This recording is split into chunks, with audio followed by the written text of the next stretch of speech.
অন্যদিকে কোটি টাকা তছরূপের অভিযোগ উঠেছে মালদায় পঞ্চায়েত প্রধানের বিরুদ্ধে। ১৩ থেকে ১৪ কোটি টাকা তছরূপের অভিযোগ পঞ্চায়েত প্রধান এবং তার স্বামীর বিরুদ্ধে। রতুয়ার শাহানগর কৃষি উন্নয়ন সমিতি লিমিটেডে টাকা তছরূপের অভিযোগ। পুলিশের জালে বিলাইমারি গ্রাম পঞ্চায়েতের প্রধান স্মৃতিকণা মণ্ডল ও তার স্বামী।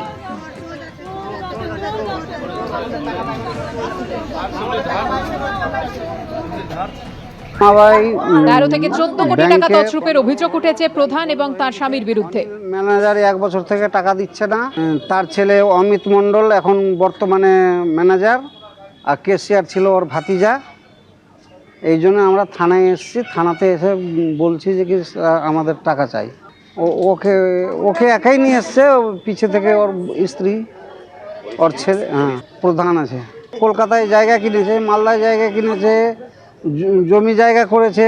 এতেও জড়িত আছে। সমন মুখার্জি এমএলএ, ও টাকা নিয়ে রেখেছে। এখন ওকে টাকা ঝেড়ে দিচ্ছে অনিল মণ্ডলকে। এরকম সাধারণ হিসাবে নিয়েছে, লোনের মাধ্যমে ওটা বলতে পারছে। ও যখন পাবলিক হাল্লা করছে তখন পুলিশকে পাঠিয়ে দিচ্ছে, পুলিশ পাবলিককে থামছে, আর কিছু আগে বাড়তে দিচ্ছে না। এমএলএ সমর মুখার্জি আমার ৩,২৭,০০০ আছে। মালদার রতুয়াতে বিলাইমারির সমবায় সমিতি, সেই সমবায় ব্যাংকে কোটি কোটি টাকা দুর্নীতি করেছে সেখানকার প্রধান এবং প্রধানের পরিবারের লোক। দীর্ঘদিন ধরে সেই সমবায় ব্যাংক বন্ধ ছিল এবং আজকে সেই প্রধানের বাড়ির লোককে অ্যারেস্ট করা হয়েছে।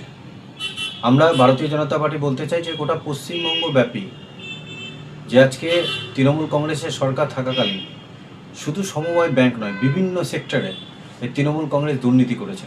তারই বহিঃপ্রকাশ আমরা আজকে দেখতে পাচ্ছি বিভিন্ন জায়গায়। সাধারণ মানুষ সরকার পরিবর্তন হওয়ার পরে সোচ্চার হয়েছে এবং যেখানে যেখানে দুর্নীতি হয়েছে সেখানে বিক্ষোভ দেখাচ্ছে। তারই প্রতিফলন আজকে রতুয়াতে বিলাইমারি সমবায় ব্যাংকে। এ নিয়ে কথা বলে নেব আমাদের প্রতিনিধি সোমক লাহিড়ীর সঙ্গে। সোমক, অভিযোগকারীদের অভিযোগ আমরা শুনলাম, সেই সঙ্গে বিজেপির প্রতিক্রিয়াও শুনলাম। পুলিশ কি বলছে গোটা ঘটনা নিয়ে? দেখো, ইতিমধ্যে পুলিশ নির্দিষ্ট অভিযোগের ভিত্তিতে গ্রাম পঞ্চায়েতের প্রধান এবং তার স্বামীকে গ্রেপ্তার করেছে। ঘটনাটা ঘটেছে মালদার রতুয়া ১ নম্বর ব্লকের বিলাইমারি গ্রাম পঞ্চায়েত।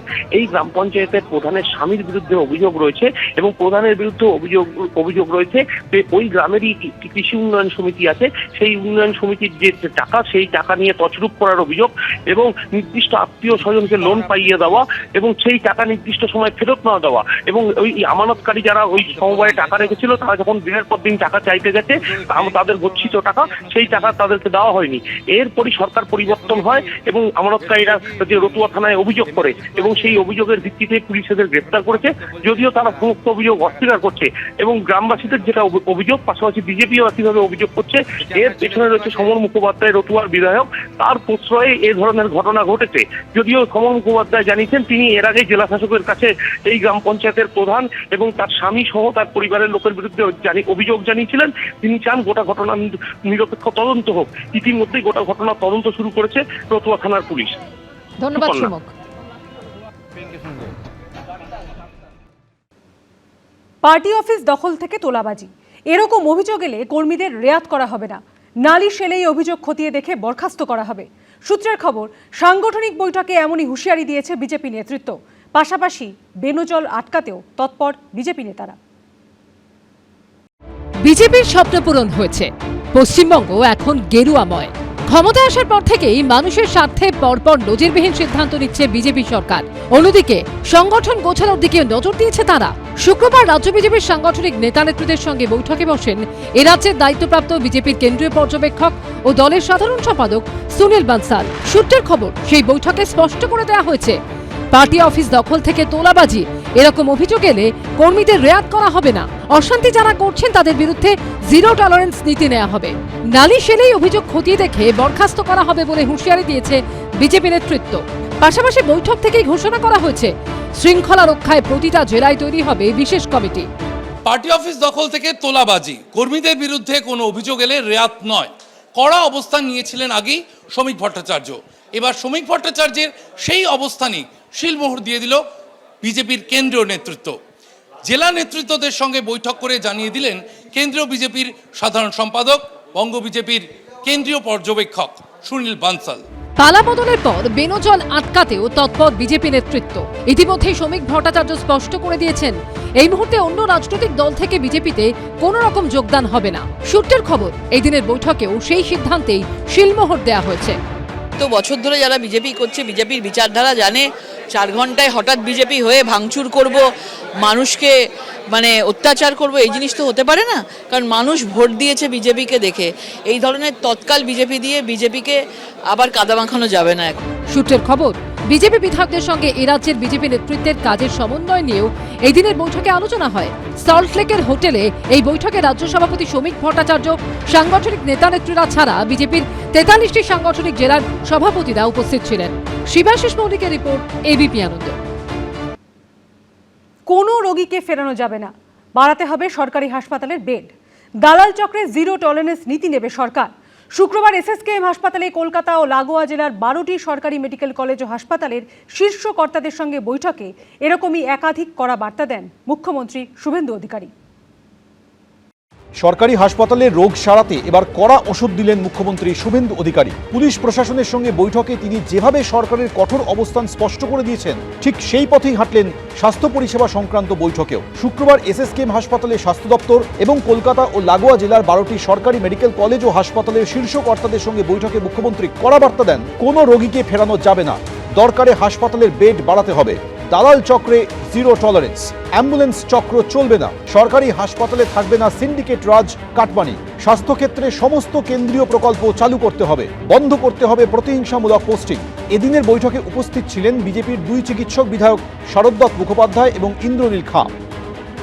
দূর দূরান্ত থেকে, জেলা থেকে যে গরিব মানুষরা সরকারি এবং বেসরকারি হাসপাতালে ভিড় করেন, কলকাতায় এসে তারা যাতে হয়রানির শিকার না হন, তারা যাতে দালাল চক্করের খপ্পরে না পড়েন এবং হাসপাতাল থেকে অন্য হাসপাতালে তাদেরকে ঘুরতে না হয়, এই বিষয়টা যাতে থামানো যায় এবং তাদের সুনিশ্চিতভাবে হাসপাতালে ভর্তি করে চিকিৎসা নিশ্চয় করা যায়, সেটার কথাই তিনি বলেছেন।